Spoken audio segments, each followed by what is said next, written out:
Oh, there y'all go. Welcome to chess, ladies and gentlemen. I appreciate you guys very much for stopping by. I'm doing good over here, just chilling. But you know, we got the St. Louis Rapid and Blitz going on right now, so I went ahead and grabbed the game for you guys. This is Wesley So versus Aronian. And this is taken out of the third round of the Rapid. So, of course, all my people in the Philippines, I will say Maraming Salamat.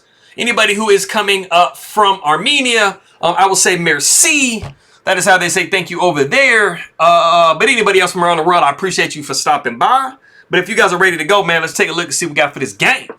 All right, man, so we got E4. We got the move C5, so we do have the Sicilian defense on the board. So everything that we see coming up is very standard, like absolutely probably the highest way that you'll see this game played. We do see knight to F3. We got D6, D4, pawn takes, knight takes. We got knight to F6.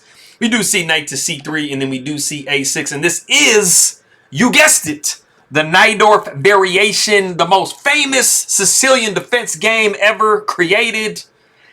Anyways, in a lot of Sicilian defense structures, you know, you do have some problems with any piece kind of showing up on the B5 square in this type of form, especially bishops. So A6 just kind of knocks all those possibilities off the board. We do see bishop going to E3. We got the move E5 backing that knight up. Now, this is absolutely a theoretical move, but it does kind of strap you with a slight weakness on the D6 square. So basically, at this point, black is very aware of this weakness, and they are protecting it, making sure that it doesn't fall. If this point falls, usually it kind of gives you a bad game. It's not lost, but it's kind of bad. So we do have to make sure that we take care of that. And we definitely at some point do want to push D5 if we can. We do see the move knight to F3. Bishop goes to E7. We got bishop to C4. Now, like I just got done saying a second ago, black definitely really wants to try to get D5 in at some point. So going bishop to C4, you know, is kind of playing against that idea.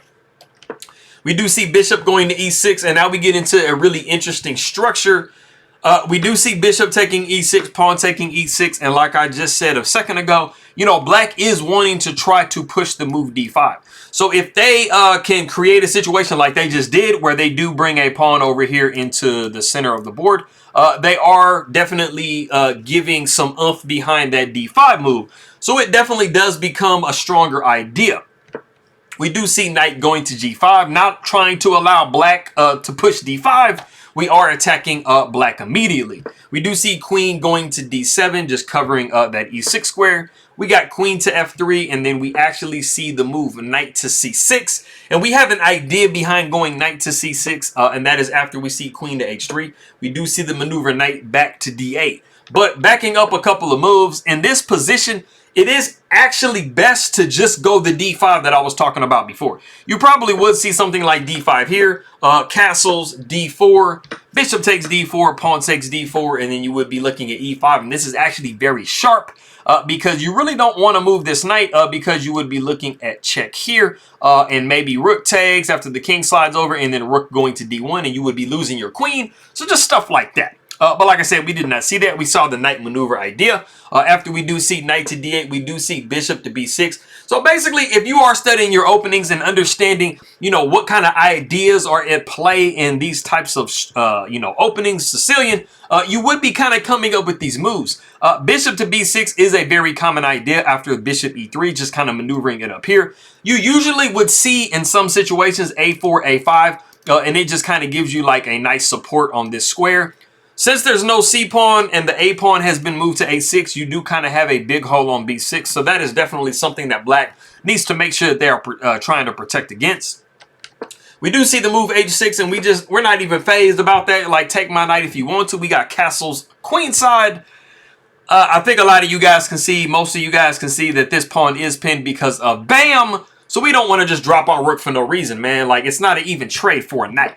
We do see castles up by black, and now we do have that captures live, so we do have to do something about our knight being there now.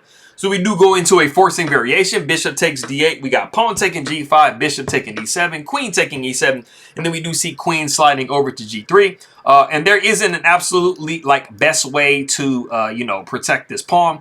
You really kind of don't want to go knight to h7 because you're looking at this move here, and you're just going to start getting your pawns from in front of your king ripped away. So you definitely want to go on some type of a counterattack. We do see rook a to c8.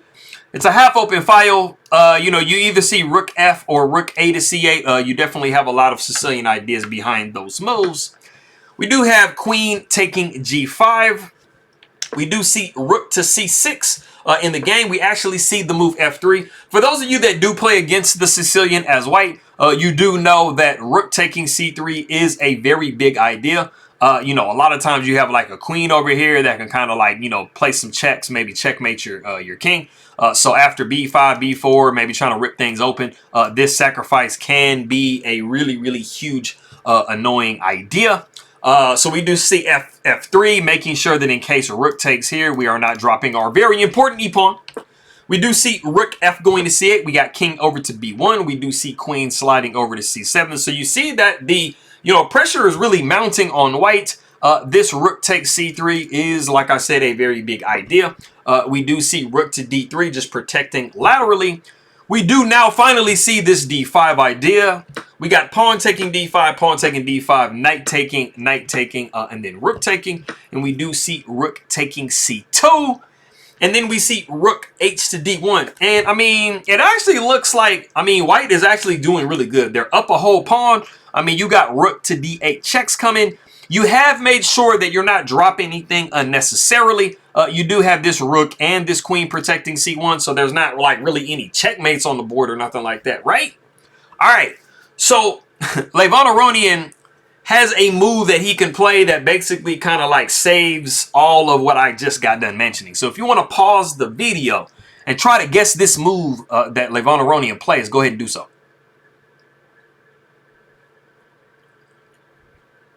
Okay, so basically to not go into a worse position, pretty much no matter what you do, you have to go into a draw.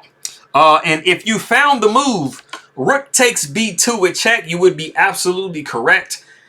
Black is going into a drawn line to basically save the game, because if they don't, they are going to be getting, you know, in a bad situation.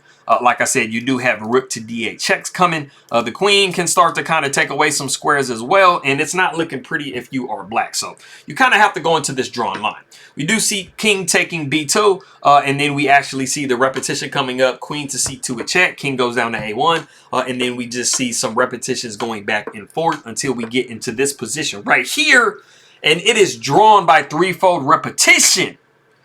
Now, I do want to do this. I do want to go back to a critical point in the game that Wesley So had a really, really huge like possibility for an advantage, even a winning position. So let's go back to what we had before. Like I said, we did see the novelty of the game with rook a to c8. We do see queen taking here and then rook coming down to c6, trying to put as massive amount of pressure on the c file as possible.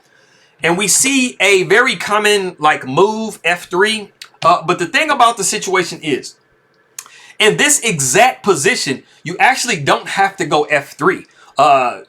Rook taking c3 is not an absolutely crazy idea in this specific position. One of the things that you do think about, and what Wesley So obviously was thinking about in the position, was making sure that after rook takes, we don't have any knight takes e4 situations. But the key to this situation is the fact that this knight is actually pinned to this queen right now. So you cannot, so let's say, for example, you have, you know, like you just make a random move. The move that's pretty much suggested in the position. Let's say you see rook taking here, pawn taking. You would not be seeing knight taking e4 in this position because obviously this just hangs your queen. So that idea is actually null and void while that knight is pinned to the queen. So it kind of wastes the tempo for you to actually play f3 in that position. What you could see in the position, like I said, you would probably see king to b1. Let's say you see rook f to c8. You know, black definitely has to do something about their queen being pinned. So you would have time to go rook to d3 and make sure that you have protected your knight. And you can start swinging rooks in. You can have this type of stuff going on. So this is actually a very, very good position for white. It's more than a pawn's worth of an advantage. So it's not like it's just absolutely 100% won. But this is definitely kind of an alternative. So you definitely do have to make sure that you are protecting your e4 pawn. And with all of these ideas, that's why it pays to learn the ideas of the openings, to make sure you're not dropping anything. But you do have to be paying attention to this small detail in the position, so that, you know, black's ideas won't really work in this particular situation. So that was definitely something that maybe he could have done, and maybe he would have been able to win the game with that. So I thought that was interesting to show that. But all of my people that are coming from the Philippines, maraming salamat aking makaibigan po sa nanonood ng aking mabio. Mabuhay. Kamusta na aking makaibigan. I appreciate you guys very much for stopping by. Messiah Koma Kitty King Mobley. Anybody who is coming from Armenia, I will say Vogjuben, Inch Beses, and merci for stopping by and taking a look at my stuff. But without any further ado, I will see you guys next time.